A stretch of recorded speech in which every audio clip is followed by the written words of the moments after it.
Jeff, I guess you're monitoring who's on. We should at least wait till 6:30, which is what we advertised, so.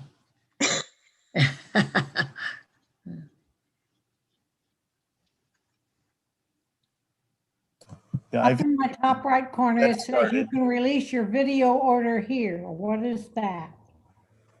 What? What was On that? the left side, it says your meeting is now streaming live, and oops, now it Yes. just disappeared. Okay. Right. yeah, we're live streaming on YouTube.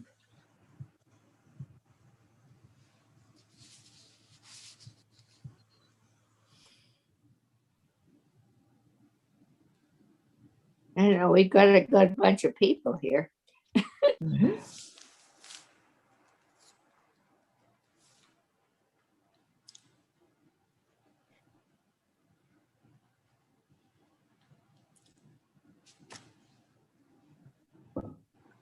Janet just disappeared in the dark. Good to see Francie Pepper on. We're still here. We're just playing with the cameras. Yeah. Okay,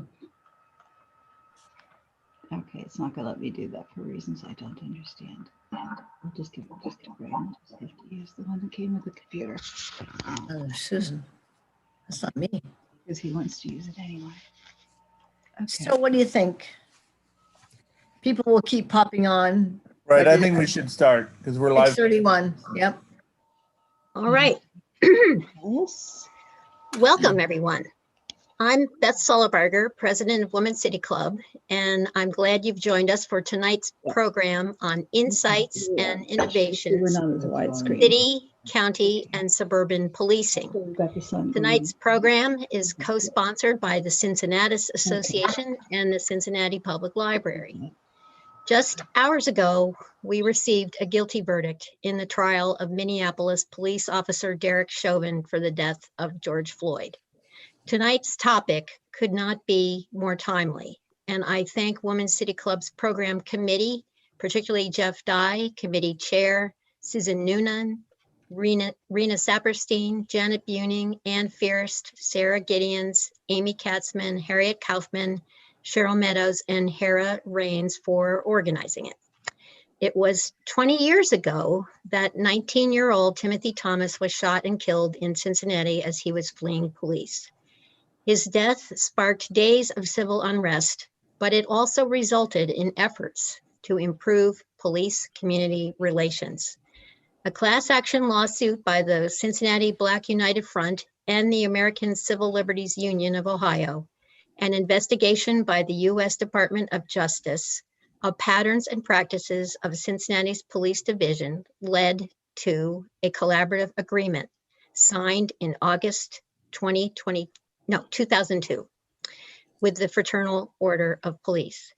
The agreement called for the adoption of community problem-oriented policing and other reforms. The agreement called for the adoption, the agreement was monitored by the Justice Department until 2007, based on the assurance that the reforms were being fully implemented. The city also established a citizen complaint authority to conduct independent investigations regarding complaints against police officers. The CCA was initially chaired by Nancy Minson, a Women's City Club member who was a strong advocate for good government and mental health. Over the years, the CCA languished due to lack of funds and attention. Now it is being revived under the leadership of its new executive director, Gabe Davis. We have come a long way in 20 years. Tonight, our program will strike a hopeful note and focus on insights and innovations in policing in the Cincinnati region, led by Elliot Isaac, Chief of Cincinnati Police since December 2015, Charmaine McGuffey, our new county sheriff and former Women's City Club board member, and Raquel Howard-Smith, Executive Director of the new Center for Social Justice at the Urban League. This is an opportunity for them to comment, if they care to, on the Chauvin verdict, explain how policing has changed in the last 20 years, and what more can be done to make it fair and just while keeping us safe. Susan Noonan will introduce our speakers, and David Siders, VP for Civic Engagement and Chair of our Social Justice Action Group, will wrap up at the end of the evening. Susan? Thank you, Beth. I know everyone recognizes the faces of our panel members, but a little background is always helpful. So I will start by introducing Sheriff McGuffey. Charmaine McGuffey was elected the first woman sheriff in Hamilton County after rising through the ranks as sergeant, lieutenant, captain, and major. When she started the criminal justice program at University of Cincinnati after graduating from Western Hills High School, women were not even allowed to be in uniform. Fortunately, that changed by the time Charmaine graduated with her bachelor's degree in criminal justice, and she joined the Hamilton County Sheriff's Department in 1983, a 33-year veteran with just a little short time off. So as a major, McGuffey oversaw the third largest jail in the state of Ohio, and within a 2-year period, she led the effort to improve the Hamilton County Justice Center from its ranking as the worst jail in the state to the best of the large jails in Ohio. That's quite an accomplishment. She's worked in nearly all facets of the sheriff's office, including commander of the Ohio Peace Officers Corrections Academy. She's led hostage negotiator for the sheriff's response team, and she was a commander of the Honor Guard.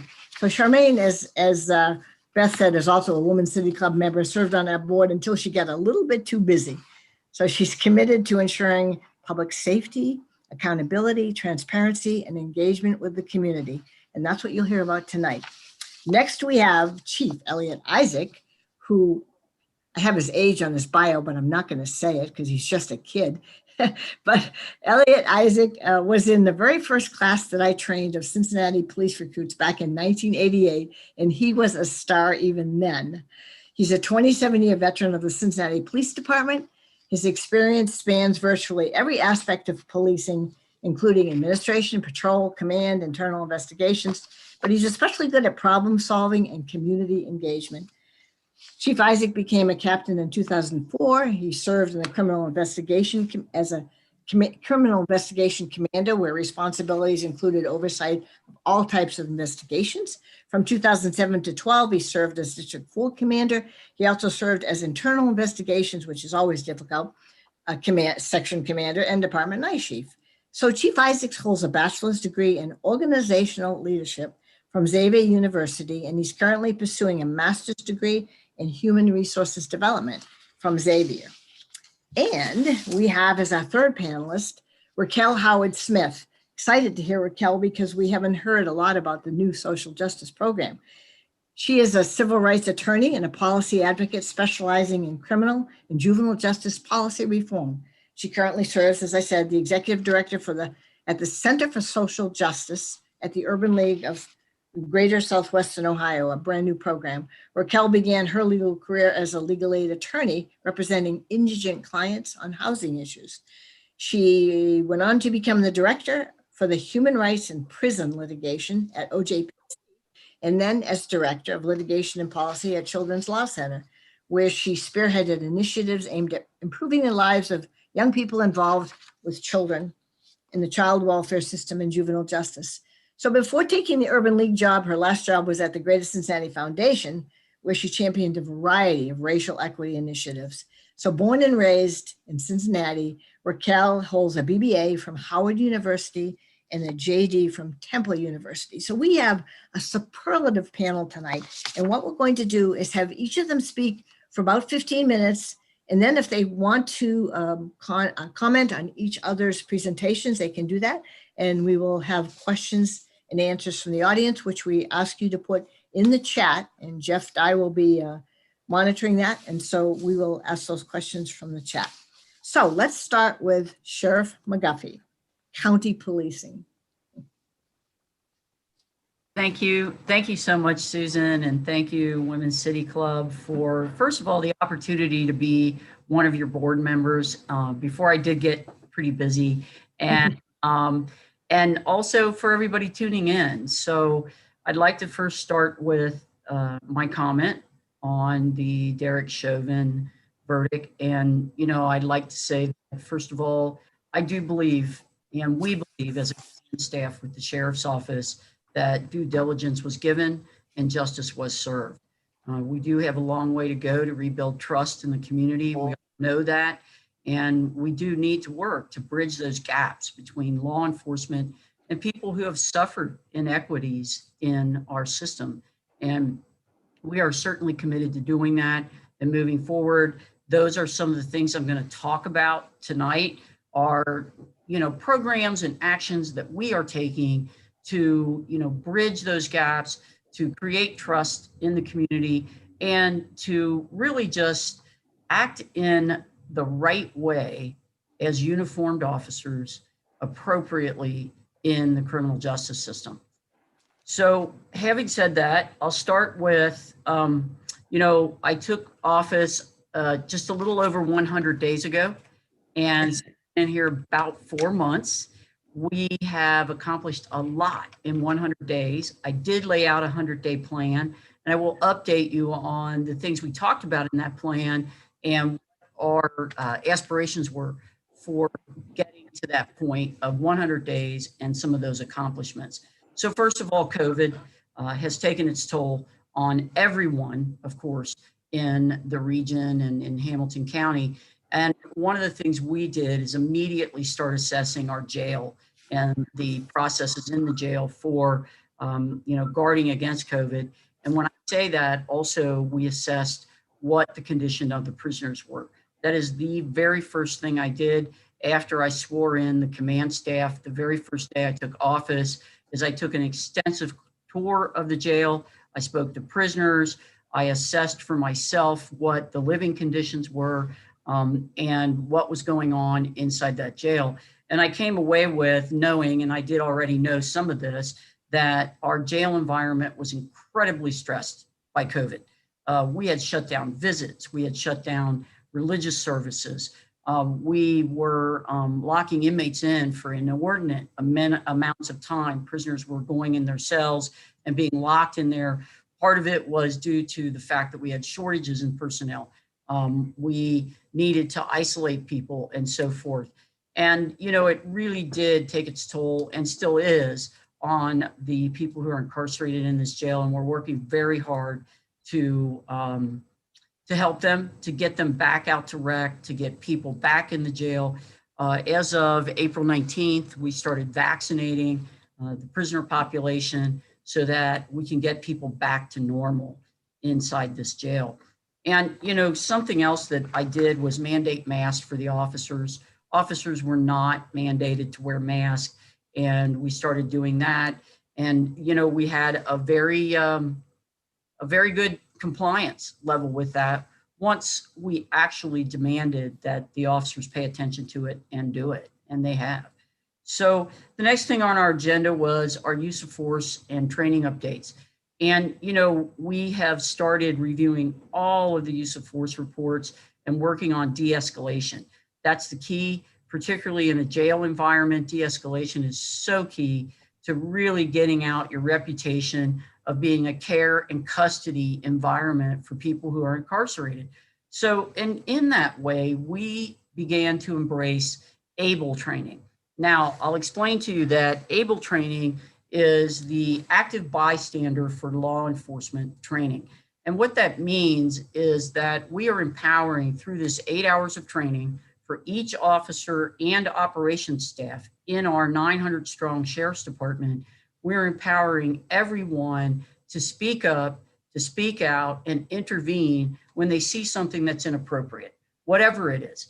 And, you know, you really do in this environment, because of historically the way agencies have run and the way policing has evolved over the different decades, we really have to tell people, listen, if you speak up, you will not be retaliated against.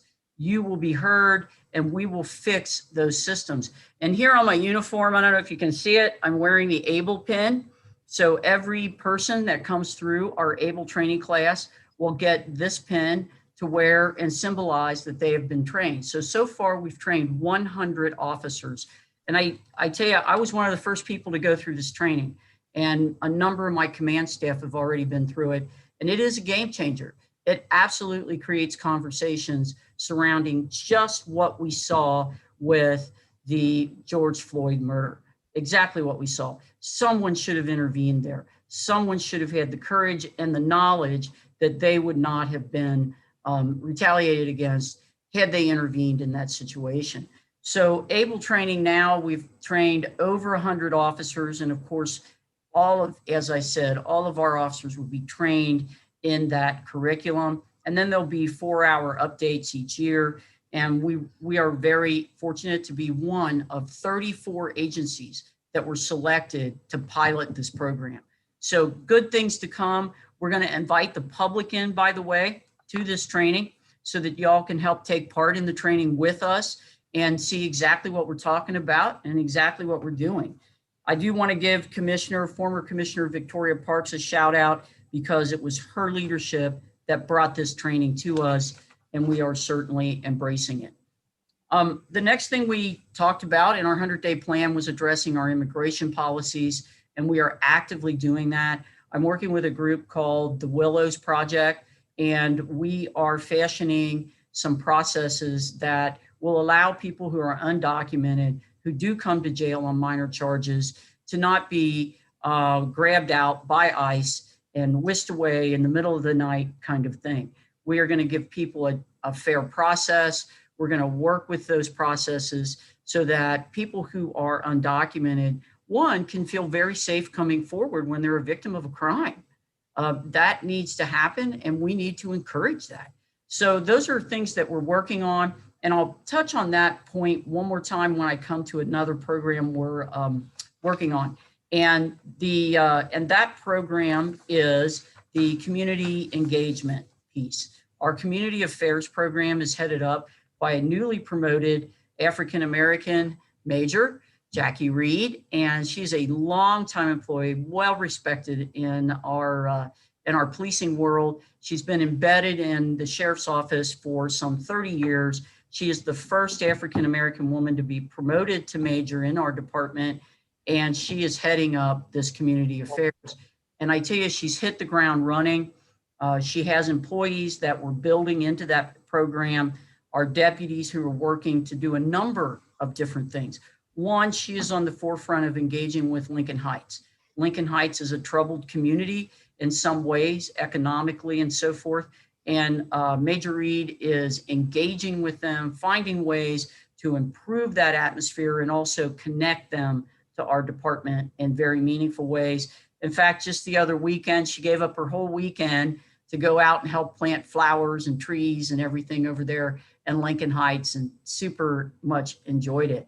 And, one of the things I do want to talk about in not just promoting Major Reed, but bringing intentional diversity to our command staff. And that is exactly what I have done. We have a public information officer, Kyla Woods, who is fabulous. I encourage you to please follow us on Facebook. She is rolling out those Facebook posts and really advertising what we do in the sheriff's office, what we do well. And she's just been a wonderful breath of fresh air for all of our deputies. So working as that public information officer. We also have Jasmine Costin, who's working as our administrative assistant. And I tell you, we are bringing intentional diversity to the command table, the decision table, and it makes a difference. It gives us a different point of view. It forces conversations that need to happen in this law enforcement realm. And we are reaping the rewards already for those conversations in this 100 days. Something else that Major Reed is rolling out in the affairs division is a phone bank. And the phone bank is this. We are going to be advertising a number fairly soon. We have deputies assigned to answer the phone lines. And I do mean answer the phone. Doesn't just ring, a deputy answers it, and then a deputy can help you navigate through this complicated criminal justice system. And they're already working. We've got a database to collect those calls, what they are, what we do, and they are located right out here in the lobby of the Justice Center. They have a half door, so you can walk up, talk to them in their offices there, And they've already had so many walk-ups and so many people that have been asking for their assistance. It's fabulous. It's going to grow, and it's going to be very popular in our organization. So along with those community affairs, we are also reaching out to the immigrant community. In that way, I have a community affairs deputy that will be working with the Willows Project full-time, 3 days a week, to help them with food deliveries and educational projects and things like that. So when we say community affairs, we mean the community. The second thing that we're very proud of to roll out is going to be our Citizens Advisory Review Board. And that has, with all the things that have been going on, we didn't quite get that launched in our 100 days, but I can tell you that we just had a meeting the other day to catalog the bylaws and how we're going to, move a selection process along and so forth. So you will be seeing that rolled out very soon. And we're very excited about that because it's going to bring the community to the table in a volunteer way. We do not have money to fund it, but we are voluntarily going to ask people from the community to come and sit and review our processes and engage with our department. And we're super looking forward to that. And we're going to have diversity sitting at that table. The other thing we've been doing is really paying attention to our fiscal management. And I have budget people who we have had extensive conversations. We are going to live within our means in the Hamilton County Sheriff's Office. And one of those things that we are endeavoring to do is to reduce the jail population. We just recalculated that it is $103 a day to incarcerate a person. That's every day for each person. And that's a lot of money. And we are also, of course, impacting lives with incarceration and impacting, your futures and your ability to recover and be whole again. And so we're working on those items as well. When COVID lifts, we will be bringing in very robust programming with reentry, and we're going to re-energize those programs I brought into the jail as the major, which was the heroin recovery programs and the men's veterans program, the exit programs, and things like that. So we are in this office very energized and motivated for change. We have engaged on many different levels, and we continue to do that. And I just really look forward to what we're going to do in this Hamilton County Sheriff's Department, the new Hamilton County Sheriff's Department. Thank you so much, Charmaine. What an amazing feat for the first 100 days. You've accomplished so much. Thank you. I know that we voted the right way. Anyway, next we will hear, so we do, female, male, female. We'll hear from Chief Isaac next to keep it a. All right. Well, greetings. Good evening to everyone. Thank you so much for having me here tonight. I also want to extend greetings to, I see my fellow city department director, Kathy Bailey. Yes. And also greetings to Judge Tom Baradon, Your Honor. Good evening. Yeah. Thank you so much for allowing me to join two panelists that are leaders in our community that I have a great deal of respect for, in Sheriff McGuffey and Attorney Raquel Howard Smith. I think you selected well in hearing from those two leaders. Let me begin by also joining Sheriff McGuffey in saying, as I've said many times before, in denouncing the actions of Officer Chauvin in causing the death of George Floyd. It is my hope and prayer that his family can find some justice in this verdict, and this will be a turning point for law enforcement in our nation. As we all know, this has been an unbelievably challenging past year in a worldwide pandemic and also seeing worldwide civil unrest. But the thing that I see is the need for healing and the need for us establishing deeper roots in our neighborhoods and bridging the divides between us and the community and promoting the understanding to those that we serve. I am an optimist, and I recognize that law enforcement bears this heavy burden because of the history that it has played in our country and the many hurts that it has caused in the evolution of our nation. But I also believe that we can still believe I also believe that we can still be what most of society desires us to be. And that's the protectors of our community and not the oppressors of it. I believe we can accomplish this by a sincere commitment to 21st century policing. First, I believe police departments across the nation must be committed to comprehensive recruitment and thorough hiring practices that enable departments to hire officers that reflect the demographics of the communities that they serve. You heard Sheriff McGuffey talk about her efforts in that regard. Absolutely what is needed.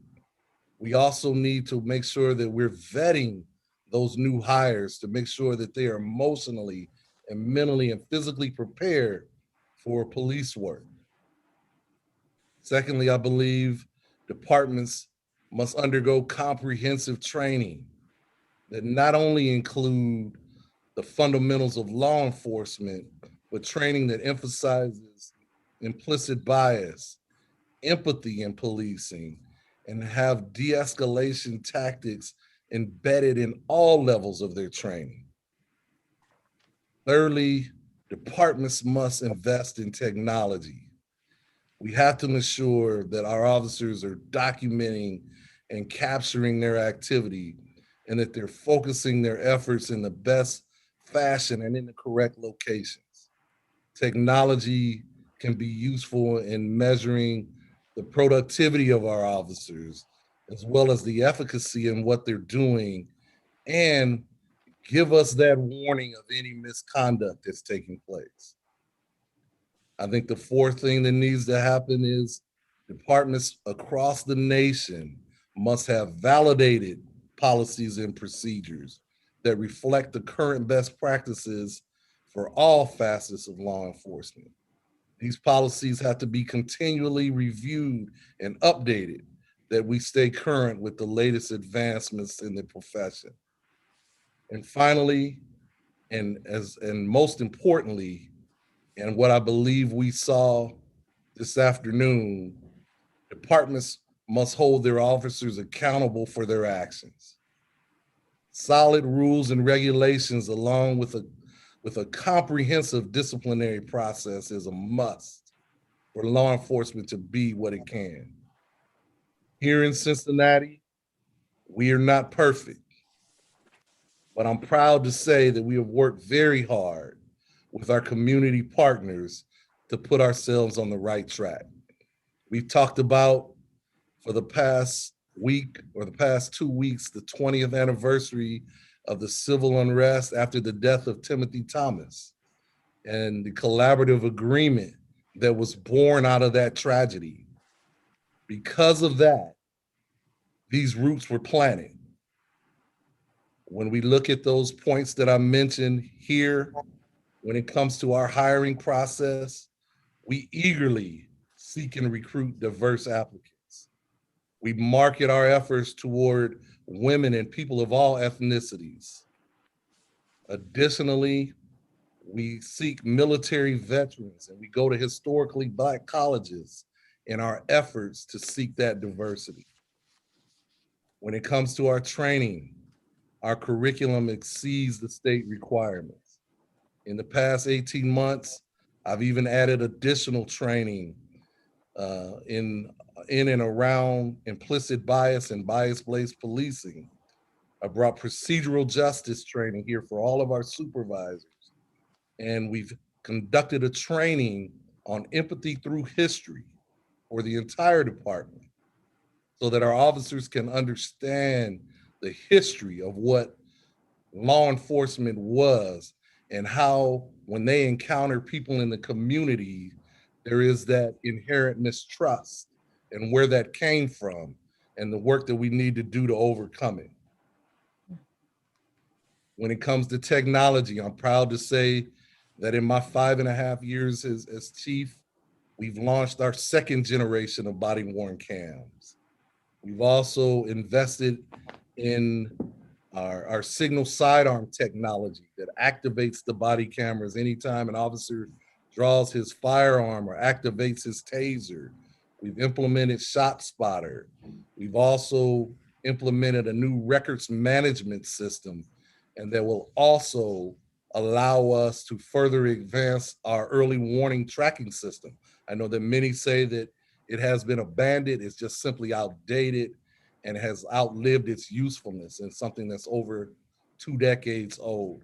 This will allow us to be on the front end of tracking our officers' activity and being able to measure and spot any potential red flags in our officers' conduct and work ethic. Our policies, something that we continue to vet, we continue to get outside impact. We've made recent changes to our vehicle pursuit policy. We are currently undergoing changes to our search warrant policies as we implement best practices around no-knock search warrants. We are also, and what I'm very excited about, is we're beginning to launch a project in partnership with the Citizens Complaint Authority, where we're going to relaunch our citizens complaint process, bringing that up to date to provide more satisfaction to the communities when they have negative encounters with the community. And lastly, in accountability, we've recently made progress in doing away with our peer review process that we had to negotiate through the labor agreement, where we can now hold our officers more accountable for some of the lower level complaints that come through and not be overturned by their peers.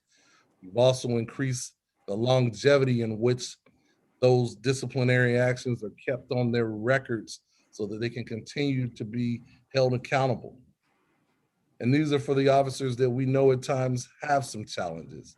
By and large, our men and women in blue do an amazing job. I could not be prouder of the work that they do.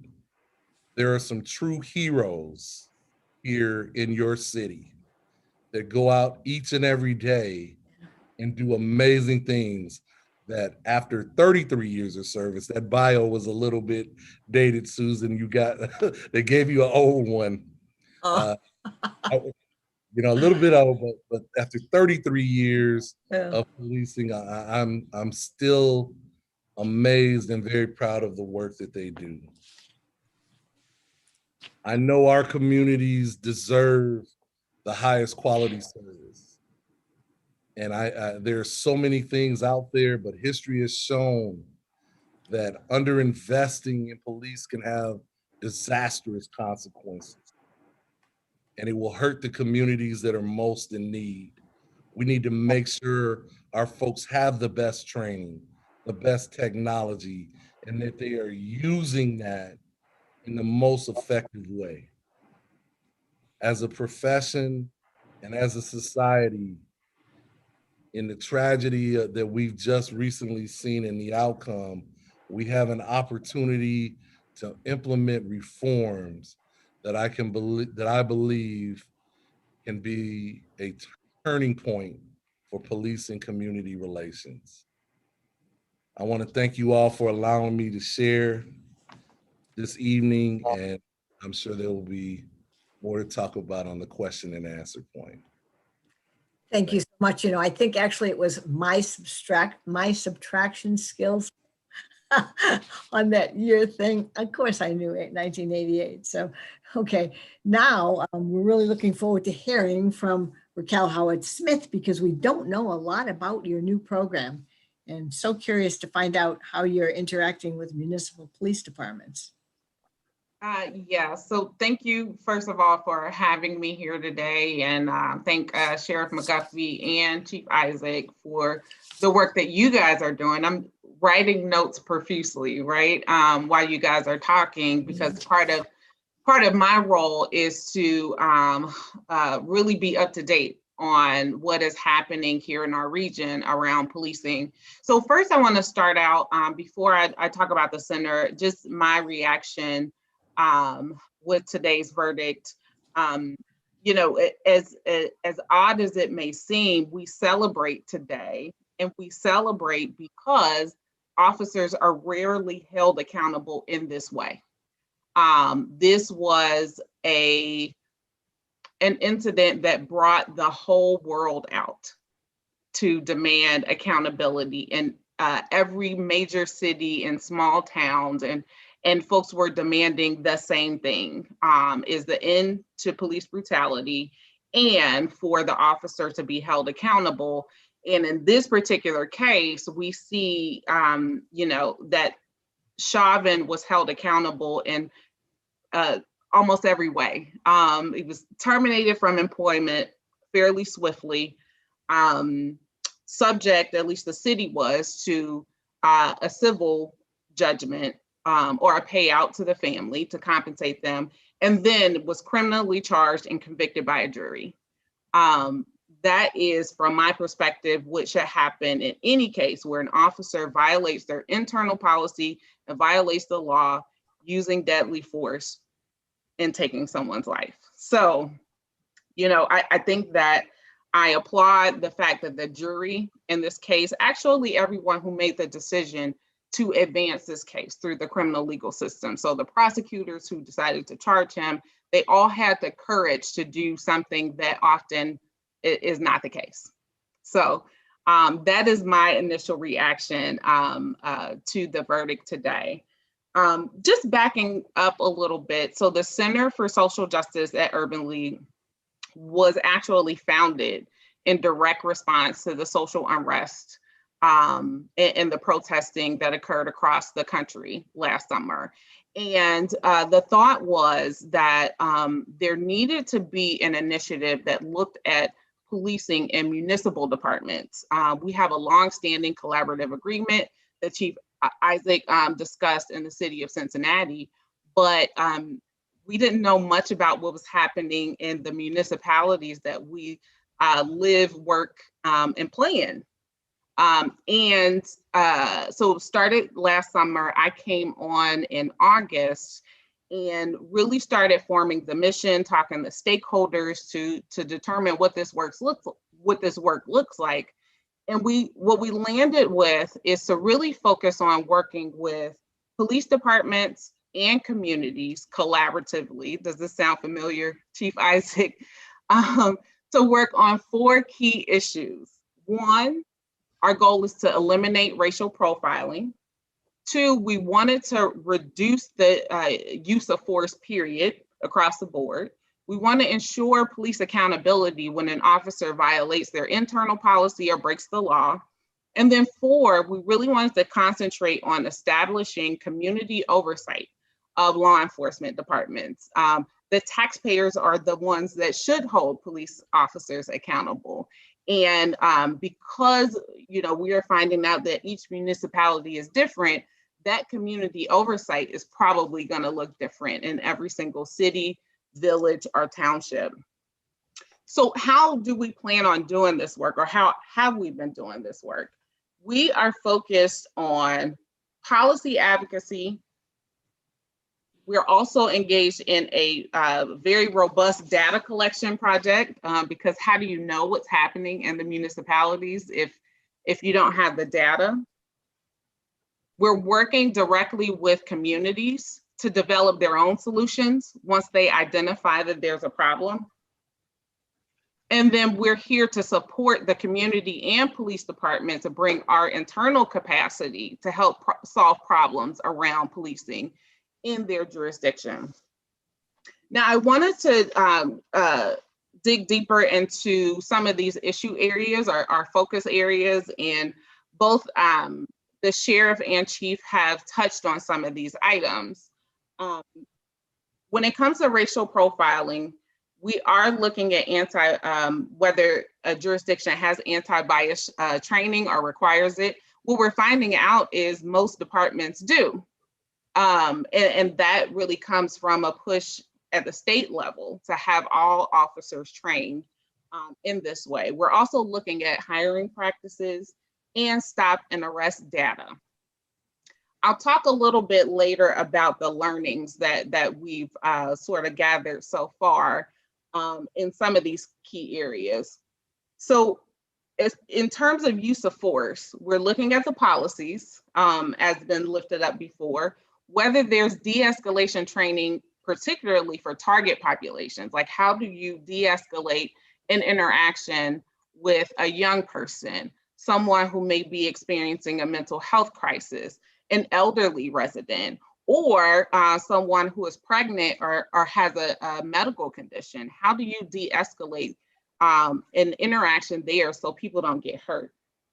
And then we want to see everybody track use of force.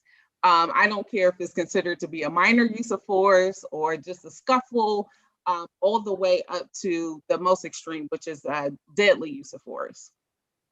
In terms of police accountability, as I stated in my reaction to the Chauvin trial, we're looking for three things: that an officer has employment consequences, that they have criminal charges filed against them when they break the law, and then third, that any victim of police brutality is permitted to seek money damages from them or the municipality to compensate them for their hurt. Now I want to talk a little bit about the learnings and just share with folks what we've been doing over the past several months. First off, Hamilton County in particular, and that's where our work has started, although we will eventually move from Hamilton County all the way up to Dayton. Our work starts here first. It is heavily policed. This region is heavily policed. We have at least 45 law enforcement departments that are operating in Hamilton County, and that includes the campus police departments, Ohio State, the Highway Patrol, and of course the Sheriff's Office as well. But there are a lot of municipalities that have their own departments, and 45 is a lot, right, for one county. As we have been doing this work, I've been surprised. Several departments have reached out to us directly. They've heard about the work that we want to do and have had a desire to partner with a community-based organization.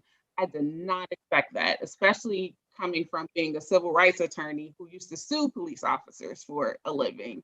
But I have been pleasantly surprised that plenty of police departments have reached out to us without us even making contact with them. That is encouraging to me. Policing is very local, and that may sound simple, but we have a lot of federal and state laws that are coming down that the local departments have to comply with. And sometimes things get lost in that trickle down. So if there is a federal law that's passed or a state law that's passed that requires a department to do something, I'm always assuming that there's going to be a lag time that it takes for a department to really implement it. And then when you talk about changing the department culture to align with that, that could take even longer. When it comes to transparency and accountability, I had mentioned before that we're collecting a lot of data. And I want to point out the reason why we're collecting data is because it's not publicly available. And it should be. Ideally, we should be able to go to a municipality's website and pull that information, their stop and arrest data, the number of uses of force that they've had, number of complaints against particular officers, and most municipalities do not report that. In a perfect world, I would love for the county to contract with the city of Cincinnati to build a database like City Insights, because it is one, although, you know, everything can be improved, but if a resident can literally go on a website and put in the fields that they want to get information for and get that information kicked back to them in real time, that's the type of transparency that I believe that community deserves. Also, the way that departments collect data really varies across the board. I want to lift one community up, which is Woodlawn.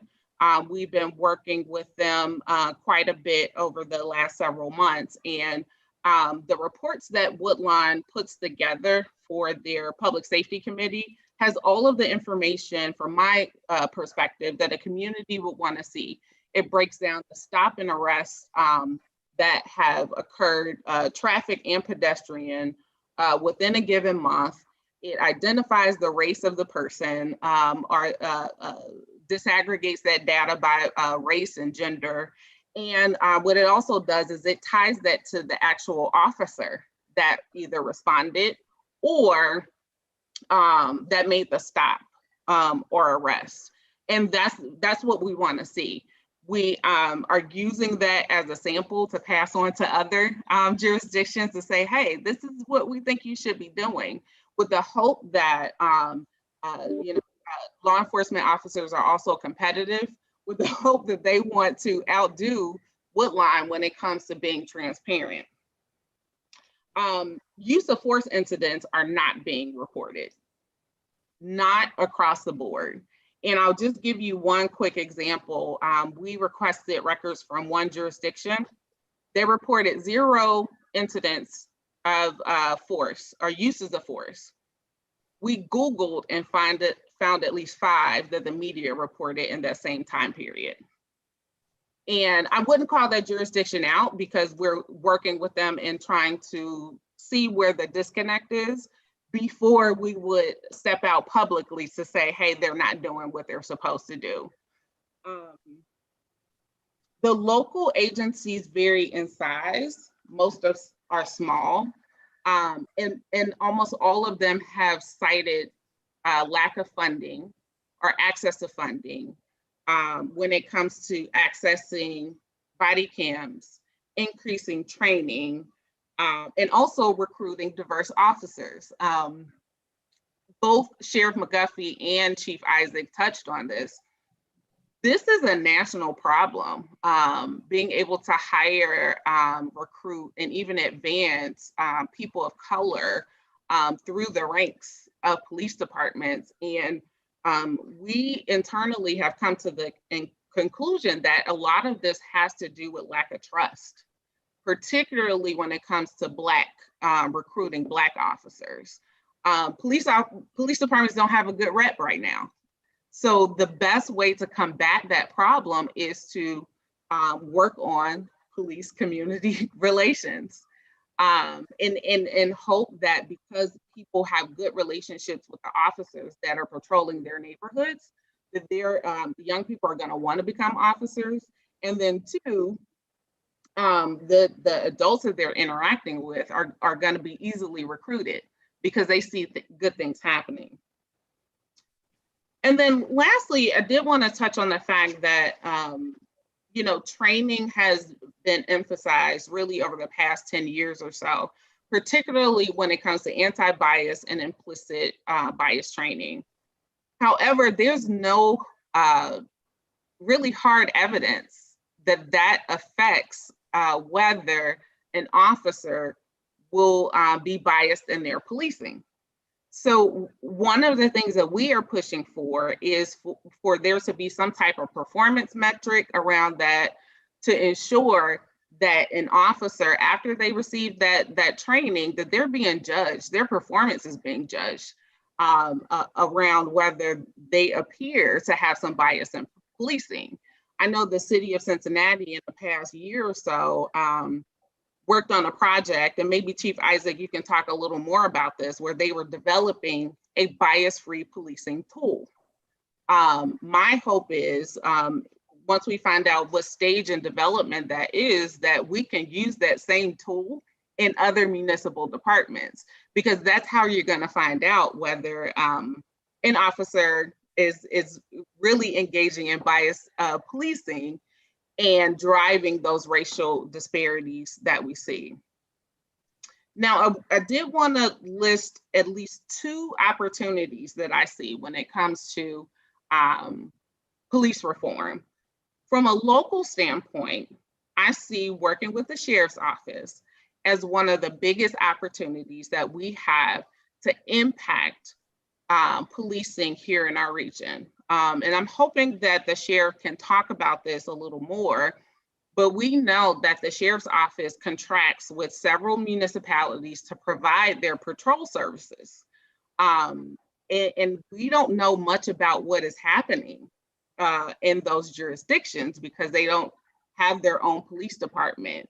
We think from a geographical standpoint that they have like the biggest patrol area.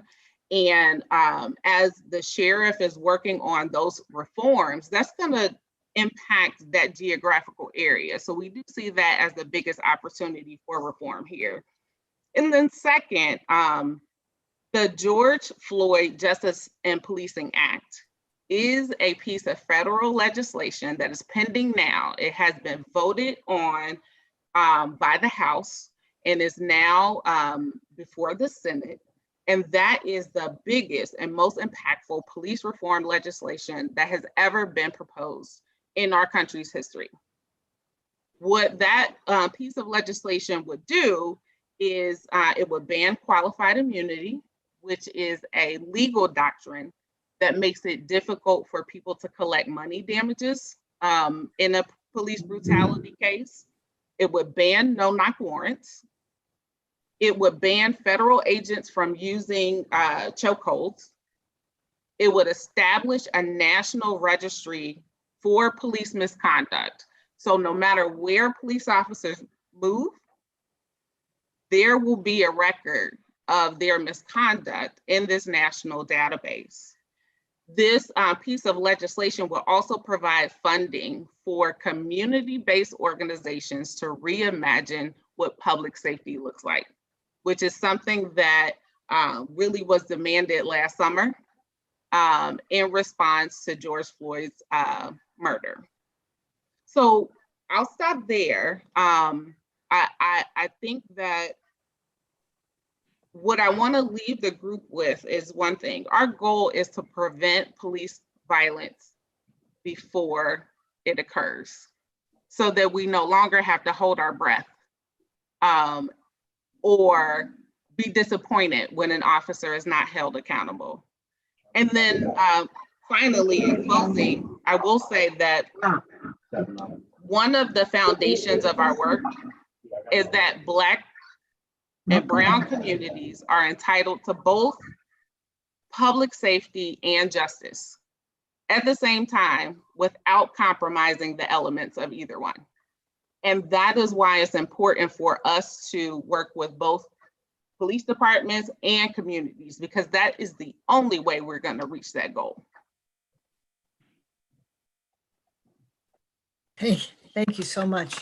Thank you so much. We already have a couple of questions that you have given us for Cal, and one of them had to do with one of the questions we had thought about, you know, the challenges that you see of working together and integrating services. So for instance, with the sheriff's office, where the sheriff contracts in different municipalities, you know, what can you do to make that work better? Or how can you share that info? And Chief, if you can, if you have any good ideas for how we can better integrate services, we throw them out too. So I'll answer that question. First of all, we have a presence in Silverton, Lincoln Heights, and we are also looking at other neighborhoods that have approached us, North College Hill, who have asked to take a look at what we could provide for them. Yeah. We provide services in Whitewater Township. Anderson, of course, is one of our biggest contracts. So we are expanding our footprint, and what we're doing in particular, you know, Lincoln Heights is a very good, what pilot for us regarding how we bridge that gap and make the community who gave up their own police department. People were on that police force who actually lived in that neighborhood. And then we took over, and quite frankly, we had an all male white force over there. And that was with the past administration. And we are now seeking to remedy that and to create those really strong relationships with Lincoln Heights so that they feel an ownership to their police department, and we can engage. And that's what we're doing with all of the different neighborhoods that we represent on the law enforcement level. Thank you. So, Chief Isaac, if you have something to add to that, fine. But I also wanted to ask you where you are in that tool on bias-free policing. If you are still working on the tool that Raquel. Yes, absolutely. On the first part, I believe that for Cincinnati, the role that we can play in better working together and better cooperation is recognizing the role that we have. We are the largest agency in the region. What we can do is be that regional training hub to help other departments that have fewer resources, have access to outside training, be able to bring that here and include them into that training. One of the other things that we've begun to do, and when we have a recruit class, we offer seats in those recruit classes to other departments. We had sheriff's officers in the last recruit class that we had. We've done it for the University of Cincinnati and for a number of other municipalities in the region to help to be able to help train the officers. We believe in the current best practices around the nation, and not just some of the minimal training standards that departments are afforded to by contracting with some smaller academies. Yeah. And then also expanding on the tool that Attorney Smith was referring to is it's critical that we have academic partners. One of the things that she's absolutely right, we can bring training here. We can continue to have implicit biases or implicit bias training, fair and impartial policing training. But if you don't have a mechanism to measure how you're doing, what's it all for? So that's what our effort is. We right now have a contract with the University of Cincinnati that we're looking at ways in which we can assess our officers and measure that. That's currently underway. We hope to have more on it here, in the latter part of the year on how effective we are with it. That will be an amazing tool. Thank you. Well, I'm going to let Jeff Dye ask the questions that are in the chats next. I want to make sure that our audience has a chance to ask any questions that you have. So please, if you have any questions, put them in the chat. And Jeff, you want to do that? Yeah, sorry. There's a long one out there. The earlier one was from Dot Christensen. Is it possible to categorize some minor infractions such as expired license plates, broken tail light, where stopping the car isn't necessary, and instead just to send a ticket?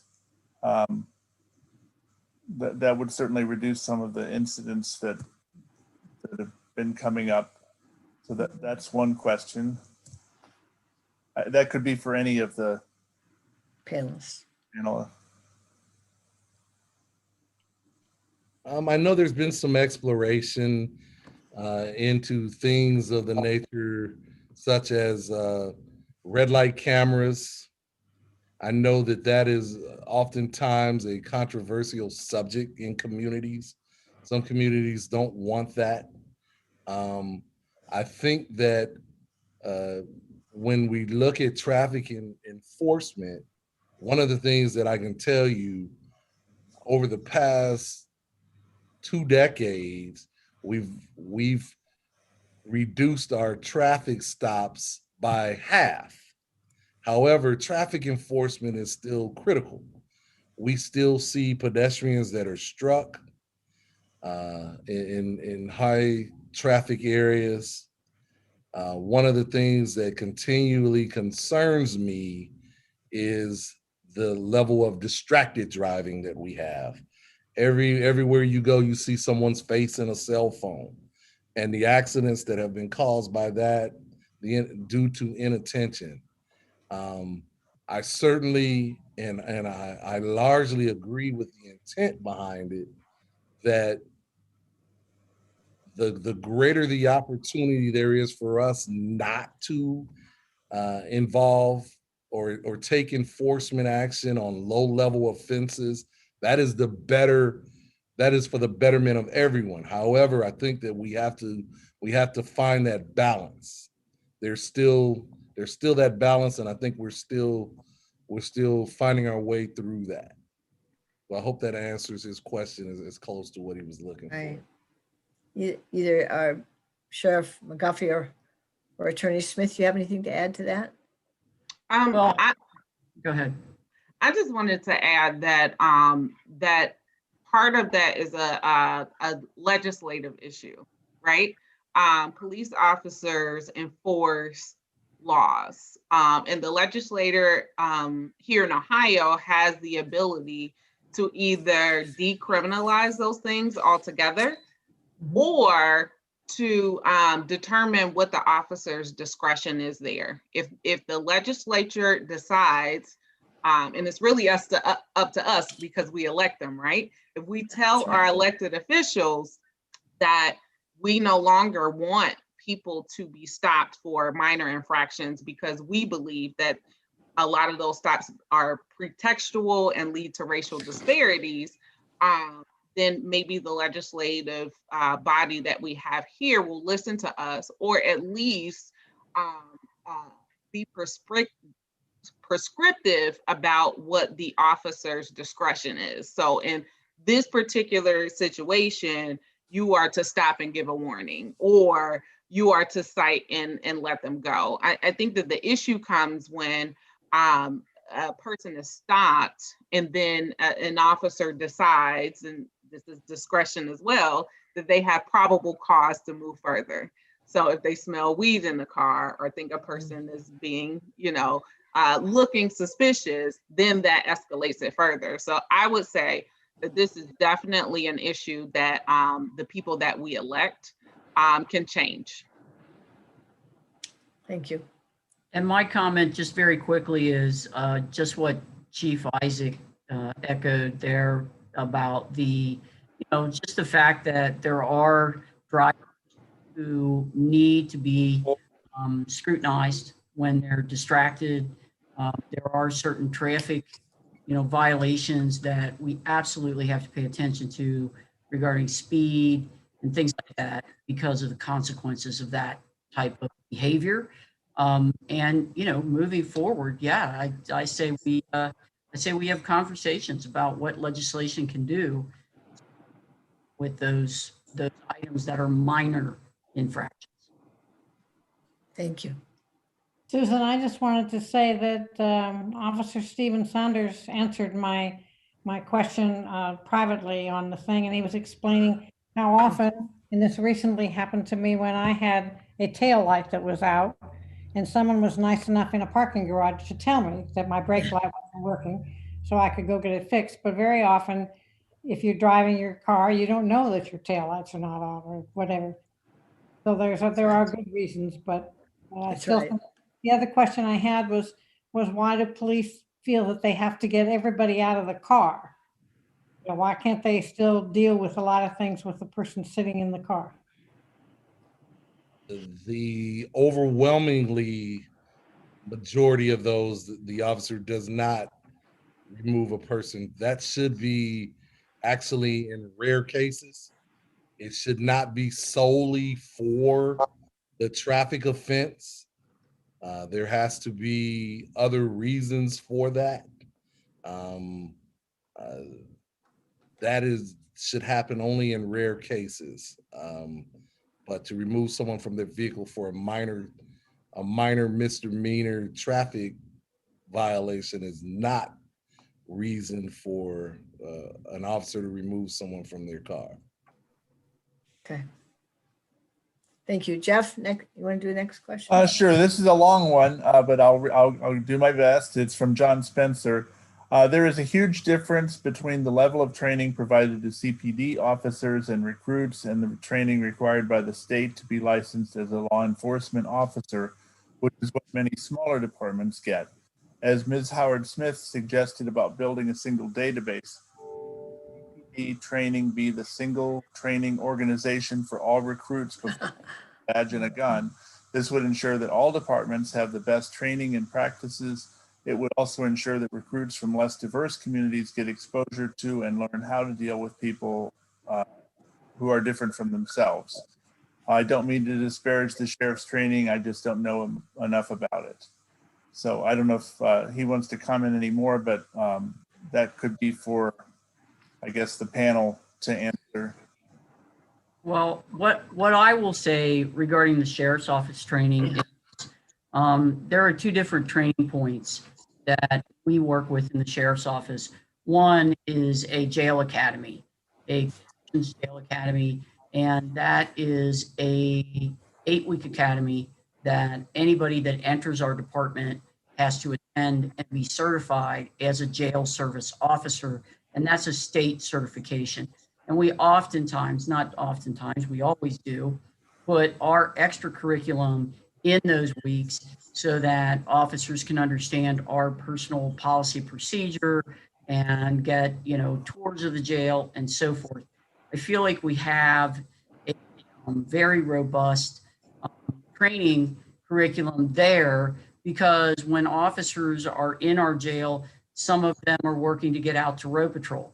Well, to get to road patrol, you have to be police officer certified through a state academy, a police officer academy, and that's different than a jail academy.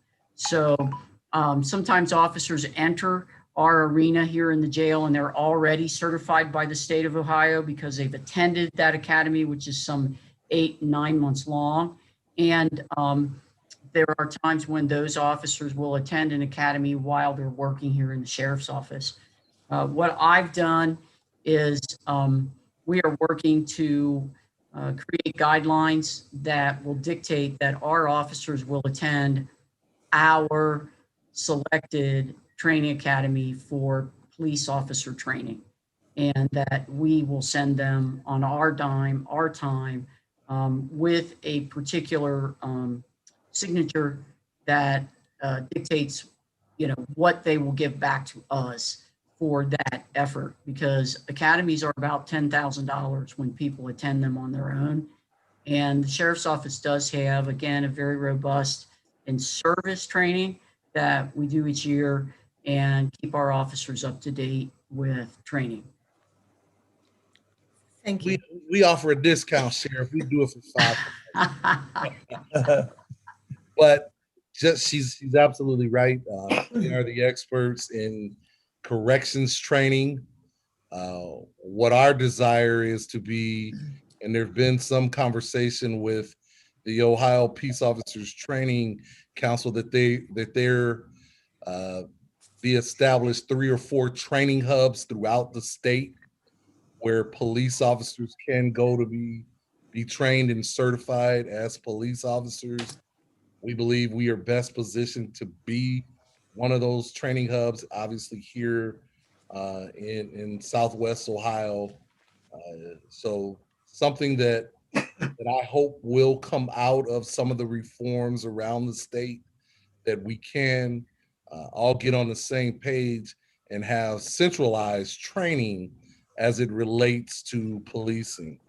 Whether you're in a community, a small community, in the rural part of our state, or whether you encounter an urban police officer in downtown Cincinnati or Columbus, every citizen should have confidence that those officers have undergone the same training and have been prepared and taught the exact same thing. So I think that is something that nationally we as law enforcement have to continue to work on.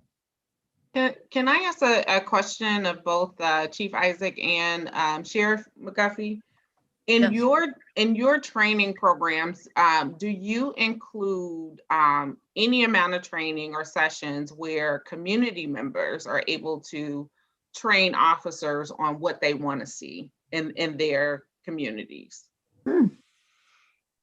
Not specific like that. We do have different training where community members are exposed to our officers. One of the things that we typically do the first 2 weeks that an officer graduates from the police academy, obviously we weren't able to do it last year because of COVID, but our officers are embedded in community organizations to get that exposure. That is usually where they spend their first 2 weeks in the field. That the majority of the classes that we've done prior to the last one, so they get exactly that, so that they get that their first experience is, one, to engage and partner in public service, and two, to hear firsthand and interact with community members before they take on that role of patrol.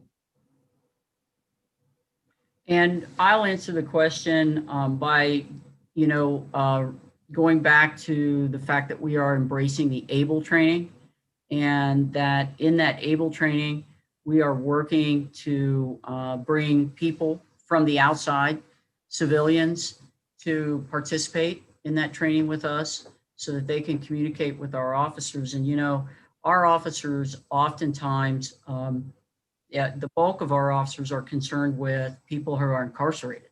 So we have embedded programs in our jail training that address what it feels like to be incarcerated, and what those concerns are of someone who is incarcerated. And we have had panels that were made up of people who actually were experiencing serious mental illnesses, for instance, that came and talked to our recruits and answered some very frank questions and so forth. We have brought in people who are gay to talk to our recruits, and we have a cultural diversity program, and we are really embracing exactly that. We want the community to start being engaged. That's why we're going to create the Citizens Advisory Review Board, because those citizens will, of course, engage with our officers. And one last thing, I'll say this. I have to brag a little bit about the Hamilton County Sheriff's Office, because our officers all start in the jail. That's where they start. And when you go out there, there are so many people that say, oh, I don't want to work in the jail. I'm not going to Hamilton County because I'm not working in the jail. But you know what? That is a great training ground for people, particularly if you're a young person starting out in this business, getting that experience of working in that jail without a firearm, without all of those tools that can escalate and get you in trouble. And what you're learning in that jail is you're learning that de-escalation, because it's you and 70 people who are incarcerated, and you are the person in charge. So you are learning your posture, your voice control, all of those things that make you a good officer. And quite frankly, you become very empathetic. Not everybody, because we're all different, but you do have a certain level of empathy, because you actually get to know these people who are incarcerated, who are struggling with life issues. And that's mental illness, homelessness, and all of those things. And I'm just going to say something that is probably, very unique. And that is my belief that it should be a requirement for every police officer to work in a jail for a specified period of time before they are certified to work out on the road, because of that proving training ground that is so enriching to the deputies that work for this department.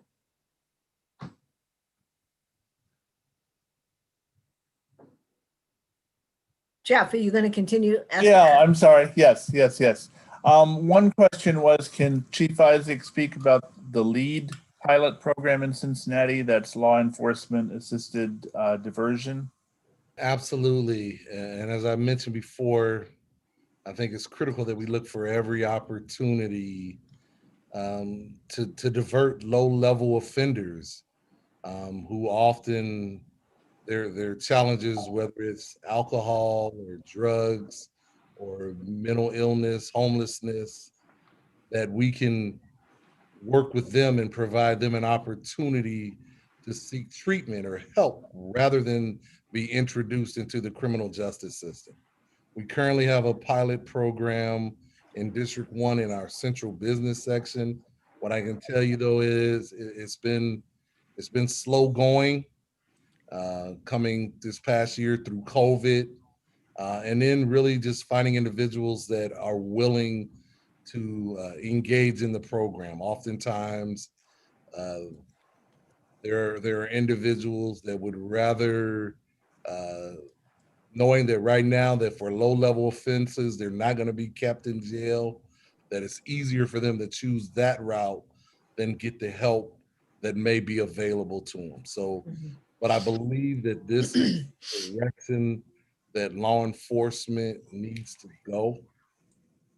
And I'm hopeful that it is something that we will see grow here as we go into the warmer months.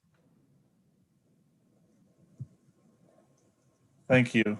Another question from Nancy was, scuttlebutt of police internal behavior says that police officers suffer within the force with sexism and racism from other officers. Is this also being addressed? It seems impossible to treat strangers correctly when people are treating colleagues with disdain. So that can be probably for any of the panel. I don't know about the scuttlebutt, but right. Anytime we get a complaint around that, that is something that I know that I take serious. Whether it's sexism, my daughter is a police officer. I've been a very, very strong advocate to see women excel in our agencies. I've promoted two female assistant chiefs. That's something that I will not tolerate. I'm a Black man. I certainly will not tolerate racism when I see it, if there's something that I can do about it. So I'm not sure about the scuttlebutt. When it comes my way, it's addressed and dealt with. And for my part with the sheriff's office, we are changing cultures here. The sheriff's office has historically been, I'll just throw out, I'll say 90 to 95% male white. And we are changing that with intentional diversity. Obviously, I'm a woman who was elected sheriff. And just as Chief Isaacs said, those are reasons why we can have an extra vigilance on things like discrimination and things that go on that we understand how it affects people's careers and so forth. And I will echo that as well, that I have no tolerance for the discrimination or people who treat other officers badly because of sex or race. Okay, this is an interesting question that came from Rena. She said, question for all, imagine it's 2040 and things have gone really well. Every change you wanted has happened. Dreaming big, what would law enforcement in our region look like? How would it be different? So that could be for anybody. I'll start out with that. A vision that I have is that we no longer have jail. We have something that is a place where people can go to get excellent medical care, mental health care, that they can actually stay there, but it isn't stigmatizing, and people will not hire them or give them housing because they ended up there because of a struggle. We will have a criminal justice system where officers are trained to watch for those behaviors when they are out patrolling and immediately take action, and people will really come to resist less because they will have positive interactions with our incarceration system. That again is not called a jail. It's called treatment. It's called getting your life back on track. It's called being treated well and getting that care that you need to become whole again. And that's what I see would happen if we had all of those things come together that we want. Yeah, and further expansion of that utopia, I think police departments would be much smaller. Communities would, in essence, police themselves. I think law enforcement would only be here for the extreme cases and be much more a service-oriented entity rather than an enforcement entity. And I have a couple of things. Uh-oh. I would, officers would not be permitted to carry guns. Officers would not be trained to gain compliance or to look for compliance in a certain situation. Drug possession and use would be decriminalized across the board, and instead, social service interventions would be the way to address those issues. And we would stop incarcerating kids completely. I think that young people, even though those young people who have admittedly done some very terrible things are still in a place where rehabilitation should really be the focus, and you can't do that when you're incarcerating young people. So, yep, I think that those are the things that I want to see. What a great world. What a great world that would be. Huh? Right. There was a good discussion in the chat about the whole mental health and behavioral aspect. And it looks like Stephen Saunders had answered that. Mhm. I don't know if there should be any comment on that or. It was about the Right. mobile crisis unit. Mobile crisis unit, right. Right. And Well, you know, just one addition to that. They have been embedded in 3 of our 5 districts.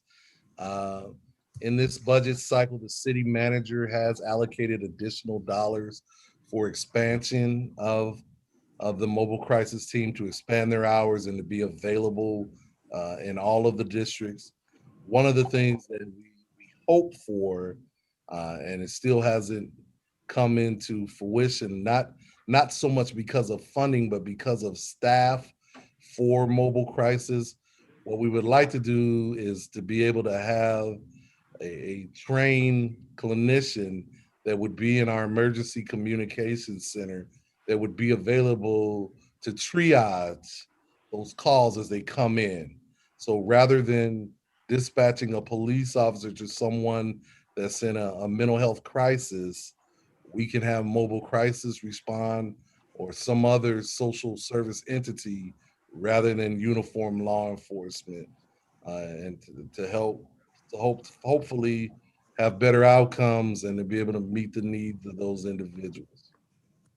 I agree. I think that that's a great ad, Chief, if you guys are able to do that. One of the things that community has demanded is to have, when you know that somebody is suspected of experiencing a mental health challenge, to have somebody who is responding with compassion and expertise versus force. And I think by integrating that in the dispatch center, that could really help prevent a tough situation once an officer arrives in the first place. You know, we do have additional training for our officers, but I agree, there is a better way. That would be a better way to go.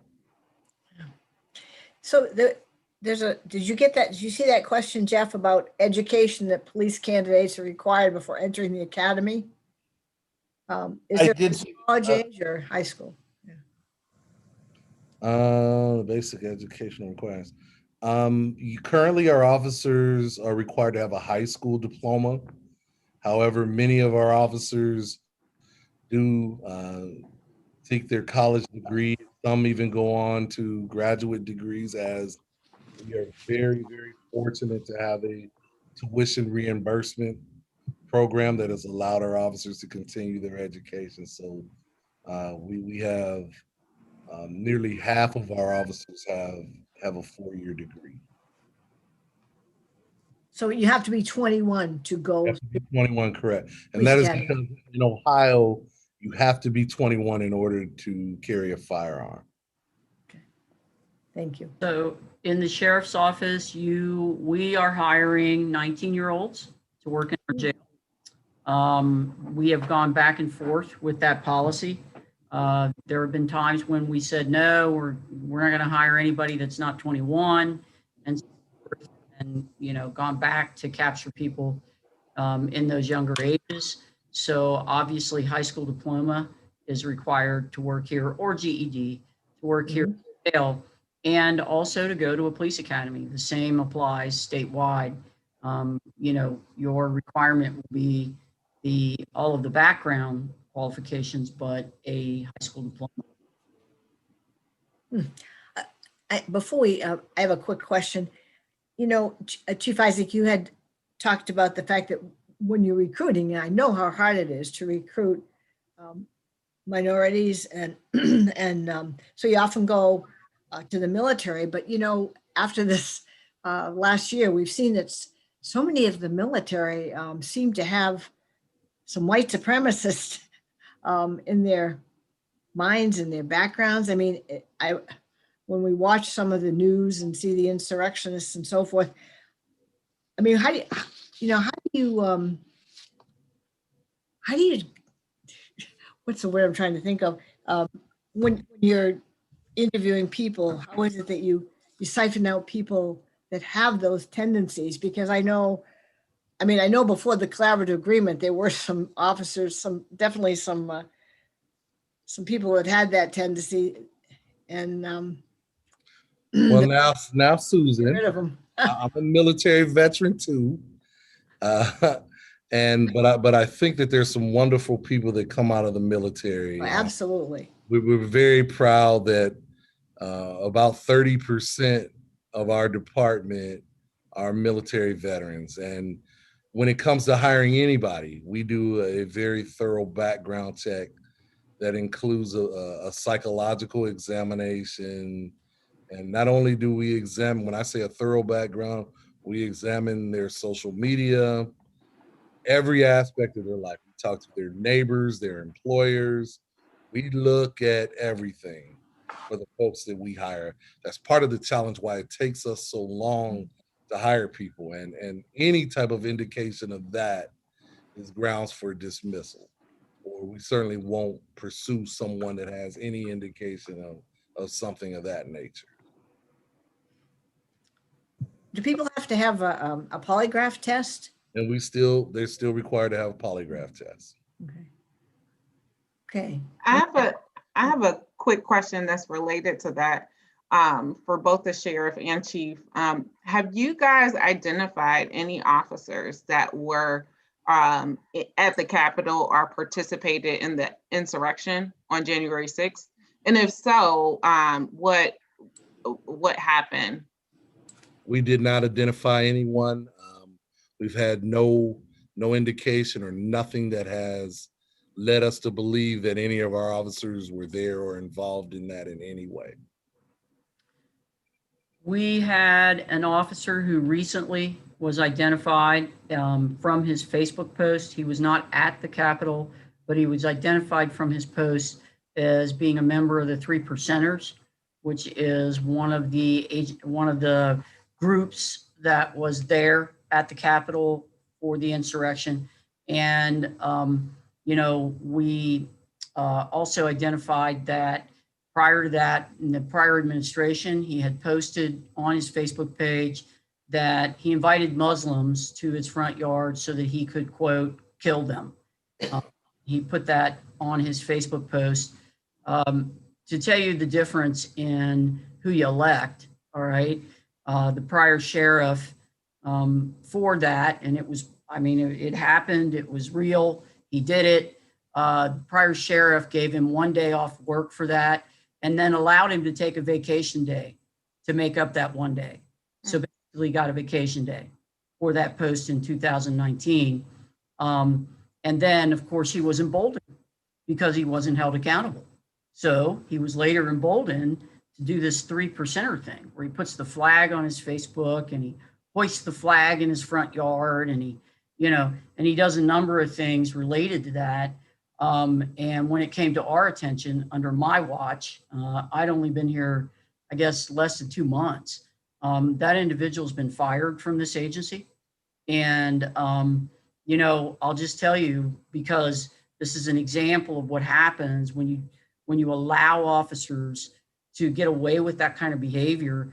When we fired him, he was stunned.